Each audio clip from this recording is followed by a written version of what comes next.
So I want to give some credit to this group because I will be very clear.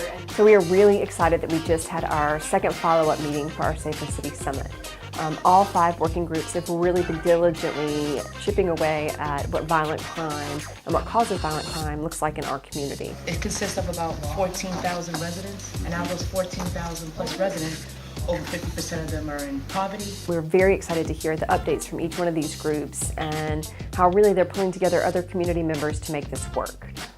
Several of the groups have talked about using models from other communities to go in, especially around housing and employment, and our youth partners talked all about engagement and making sure that communication is good, and public safety is really looking at, how do we engage public safety and how do we make that more progressive and what that looks like with violent crime. And of course, legislation is looking at things like expungement and how do we work with our violent offenders once they're released to ensure that they can be, again, very engaged in our community. So it's just very exciting to hear these working groups moving forward.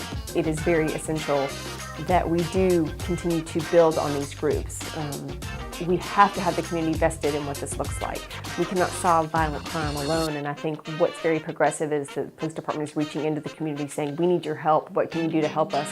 But it can't stop with the members that we've got currently working with us, we need more. With Safer City, we will continue to have several more working group meetings, and then we'll pull back the larger group so they can all hear what the working groups have been working on. I think that's a very important thing to be back in the community, talking about the work that the community has done, not just the department. The department has put a lot of effort and resources into driving down violent crime as well, but again, this is a partnership and it has to be seen that way.